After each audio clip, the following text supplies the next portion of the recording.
cracking, y'all? It's Neighborhood Nip. Y'all listening to Mafia Radio with DJ Paul. Radio, suckers never play me. Radio, suckers never play me.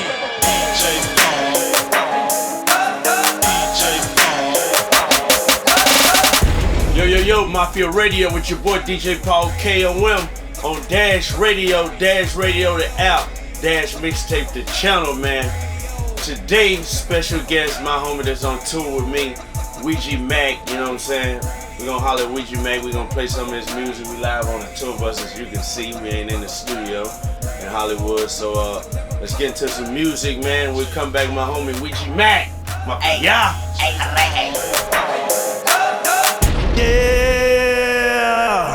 Alright, we're back, Mafia Radio on Dash Radio, Dash Mixtape the channel, Dash Radio the app. Your boy DJ Paul KOM. Like I said, we here with my homie that I'm on tour with. We live on the tour bus, not in the station. My homie Ouija Macc. Ouija Macc, what's up, man? What's up with you, bro? Chillin', how you? Hanging on, man. Ouija, where you from, man? Las Vegas, Sin City, 702. Las Vegas, Sin City. Ouija's from Las Vegas, man.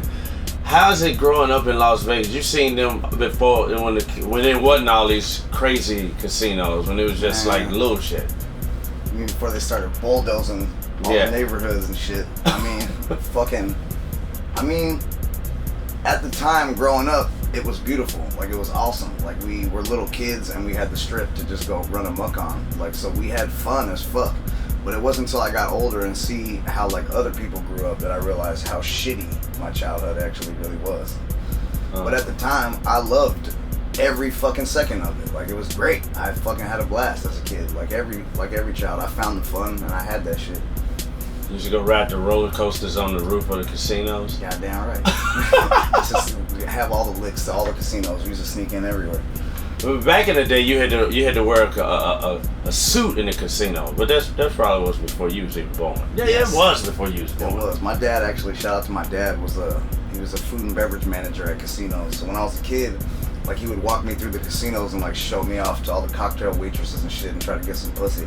I didn't realize what he was doing at the time, but now I realize he was like, using me as a prop in that motherfucker. But all the cocktail waitresses used to love me and shit in the casinos. It was fresh. That's good.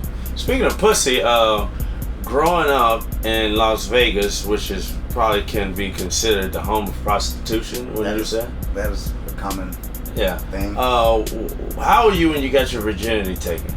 Man, I don't know. I don't know if it really counts.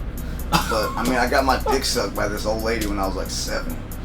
But that shit don't really count. Technically, I got like molested. Child molestation. Yeah. So I mean, so like, I don't know, man. I mean, I kind of hit the ground running from there.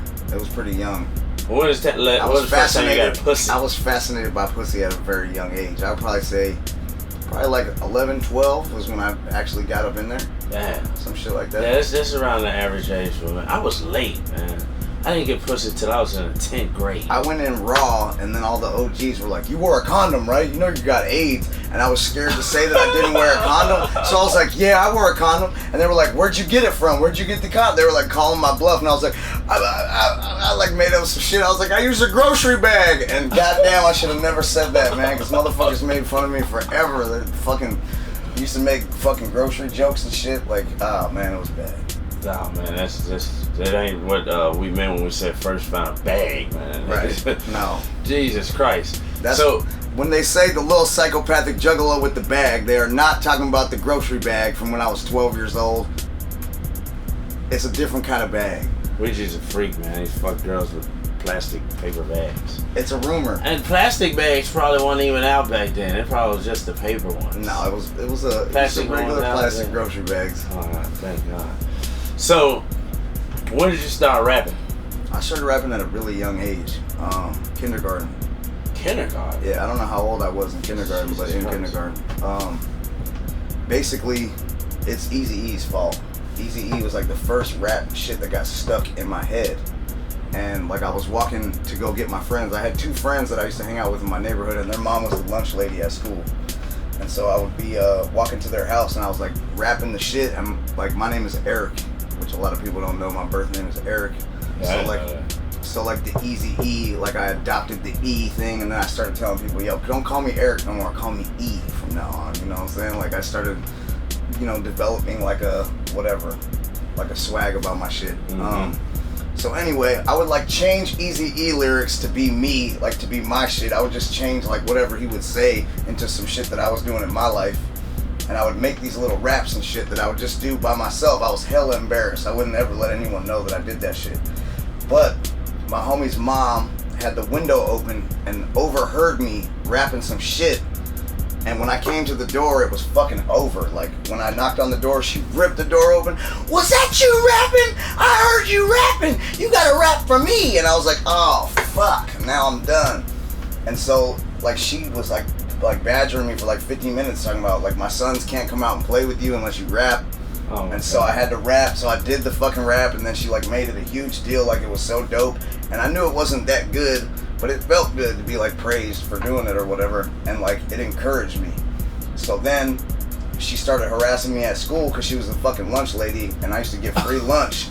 And she knew I got free lunch, but like there was like these little things that used to have back in the day, like if you had low income, you would get a free lunch, a book of vouchers or whatever. And I would have them, so I would turn one in, and like there was like a sneaky way to do it, like under your books, like here you go, so that the rich kids wouldn't make fun of you or whatever.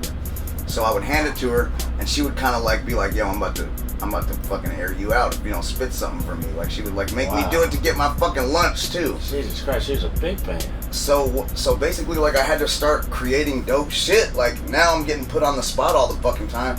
So like instead of doing my fucking homework, I would be at home like, fucking, what am I about to say at lunch tomorrow? I'm about to fuck them up. You know what I mean? Like, so that was kind of the birth of it for me. It's I see where Eazy-E was a part of it, but it was more the lunch lady. Yeah. God damn it, the lunch lady, she forced you. And I don't even remember her name, so I feel really fucking bad, man. Yeah, you should probably find out her name. Right? She was the shit. Shout out to her, man. If you remember that shitty little dirty redheaded kid knocking on your door trying to play with your sons, shout out to you, man. You are the shit. I love you. What school was you at? That was Helen Jidstrup Elementary School. What? Helen Jidstrup. Helen Jidstrup Elementary School. In Shout Vegas. out to that school. What part of Vegas is that? That's like Troppin Jones. So that's like, I think that's technically Spring Valley. Gotcha. Troppin Jones is where, like, the general area that I spent most of my childhood at. There you go. Alright, let's get into some music. Your boy DJ Paul, KOM Mafia Radio, my homie Ouija Macc. You know what it is. Yeah! Your boy DJ Paul, KOM Mafia Radio on Dash Radio Dash Mixtape, the channel. And here with my homie straight out of Las Vegas, who I'm on tour with. We live on the tour bus, not at the radio station. Hey. My homie Ouija Macc. Ouija Macc, man. Hello. What are some mistakes that you made in life that you don't mind sharing with us? Fuck. Or one mistake. Damn. You got them in there. I know, man. You just don't want to talk about it. You don't want to go to jail. I try to stay out of jail with this answer. Man, I'm trying to take the high road, man, because I feel like there's a lot of people in my life that were mistakes that I would love to just air out. Just be like, don't fuck with this motherfucker. That'd be the first mistake. But nah. That's kind of like mine. I want to give an answer, you know what I mean? That actually. My one mistake in life is for the longest I didn't trust people, and then after a while I started to trust a couple of motherfuckers, but the ones I trust was the wrong ones right, to the trust. people that you let in, for sure, man. Yeah, like I saw one of my dudes posted a meme on Instagram the other day. It said, fuck my enemies, God protect me from my friends. That's some real shit. That's the realest shit I've ever fucking read on a meme. For sure. Or in fucking black and white. See, I mean, part of me wants to say, like, letting people get too close to me was a huge mistake that I made, like, but I think, alright, the best way to answer this question is like this, like, that feeling that you get when you invest your trust into somebody, or like you invest your effort into somebody, like you selflessly help somebody or whatever, or include them in what you're doing to help them get a piece of it or whatever the fuck, that feeling in you that says bring somebody in and you know what I'm saying, and help them grow. When you have been fucked over so many times that feeling goes away, where you think, fuck that, I ain't ever helping nobody again, dog. Nah, like I've been burned too many times. Like every time I help somebody, all it does is fuck me over. Like if I recommend somebody for a job, they're gonna fucking embarrass me over there, and they're gonna make me look stupid. If I give someone this opportunity on this tour or whatever, they're gonna fucking get drunk, fuck the shit up, and make me look dumb or whatever the fuck. Or like anybody who I've put in a position to affect my livelihood has usually done that. So like for a long time I was like, fuck it, I'm not fucking with nobody anymore. But I feel like a big mistake was shutting down that part of me. Because I feel like when I disconnect myself from the world, like completely lose trust and lose faith in all people, that's when those fuck ass people won. The people that fucked me over won, because they shut me down from the glory of the world.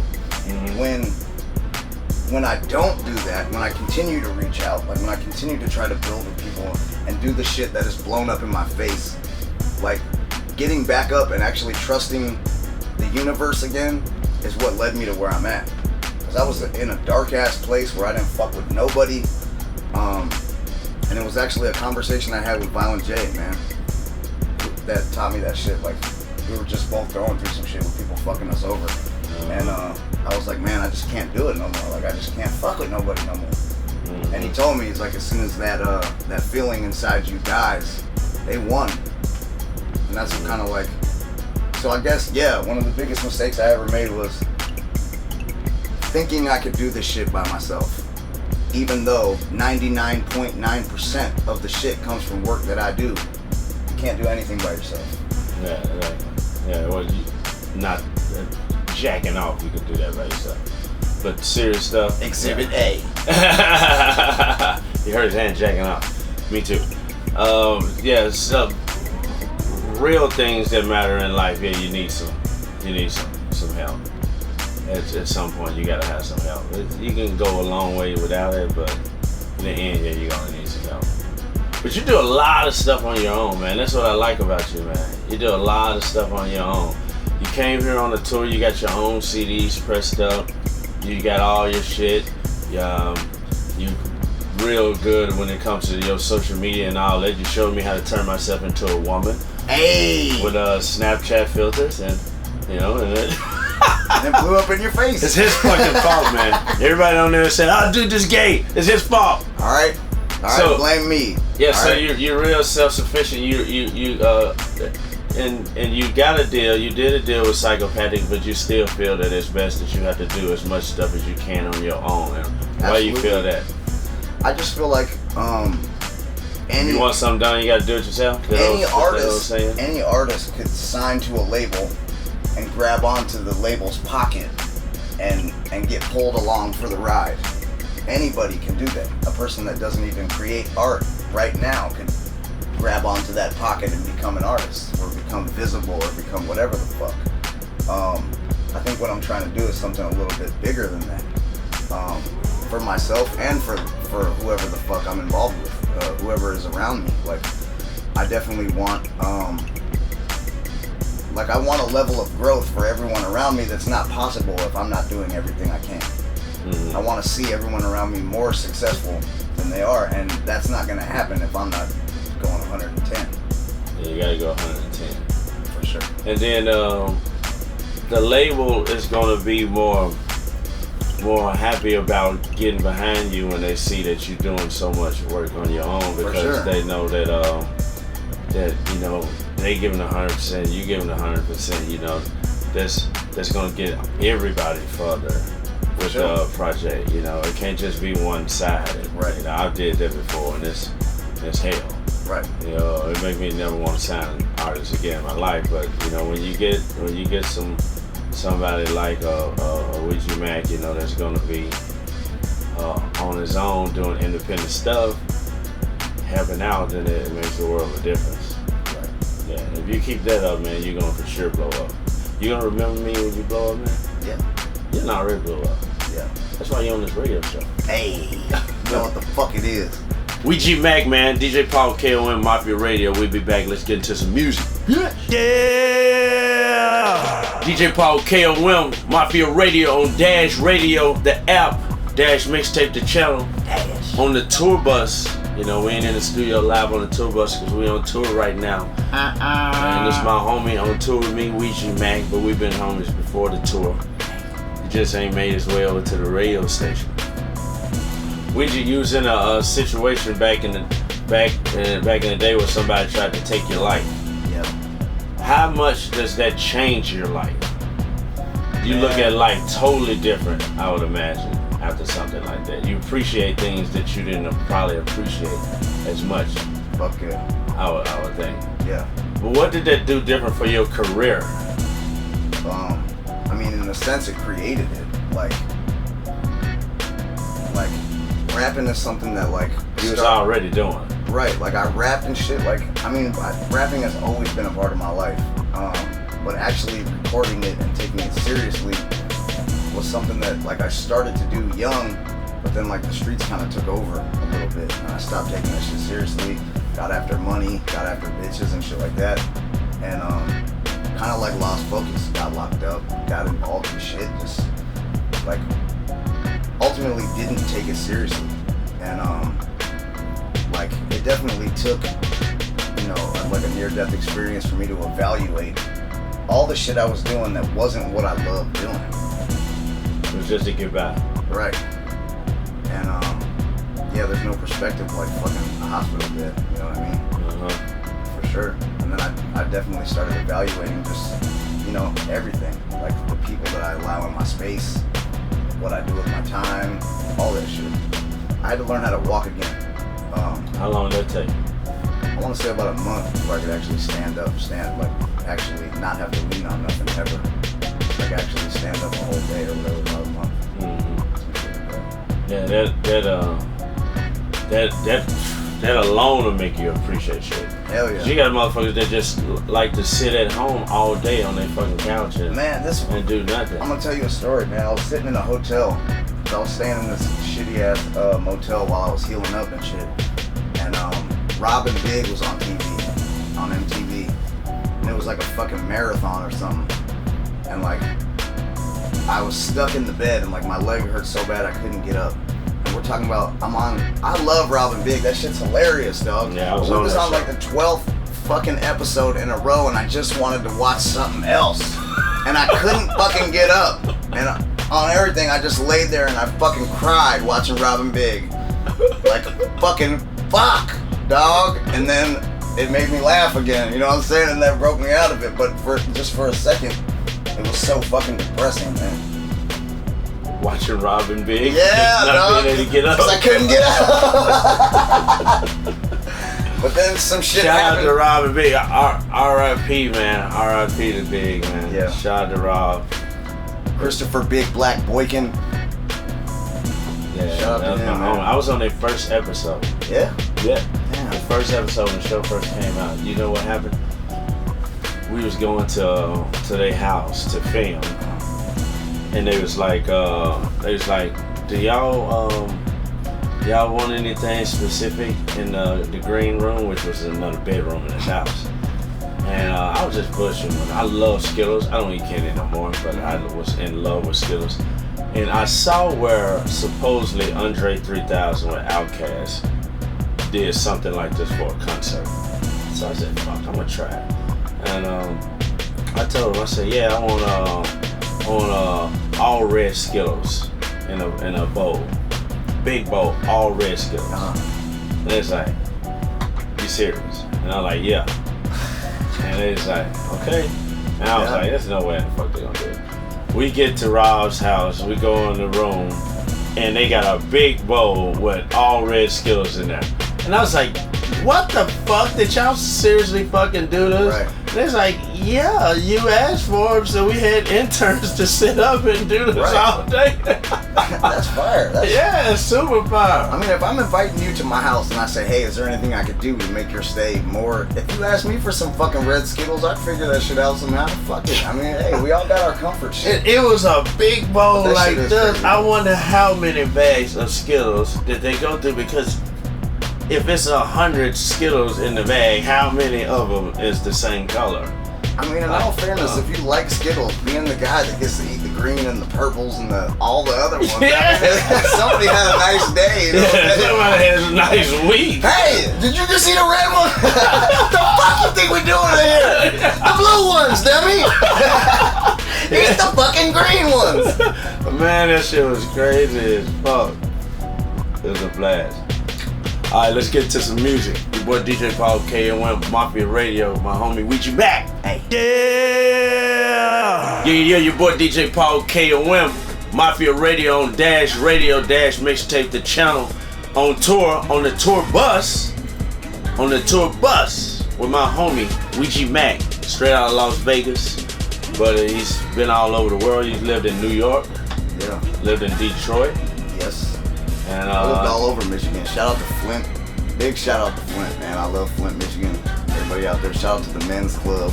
You know what the fuck it is. That's a strip club? Yeah. There's a strip club right outside this bus, right? There's like 3 strip clubs outside this fucking bus, right? We're gonna go to the strip club once we get through doing this interview. Fair. And who knows what happened. Ouija, let's get into the album, man. What are you working on right now? Man, the 17th, 5/17, pre-orders go live for Resistance, The Walk to Wasteland. 17 unfiltered slappers. This shit is heat as fuck. Little Monster, the video just dropped. Friends, the video is about to drop on the day the pre-orders go live, 5/17, but it drops 5/24. And Wasteland, is that like Graceland? Because that's what I'm from. It's kind of like Graceland, but with like toxic waste poured on top of it. Alright. Wasteland is like, it's essentially the 3rd Elemental release that I've done. The first one was Trash Fire, and the second one was Gutter Water. And then we have Wasteland, which is like the land element. And then we have one more element to come before we can unlock Dark Planet. Dark Planet is gonna be the next one. Which one I'm gonna be on? Dark Planet? Yeah. Alright.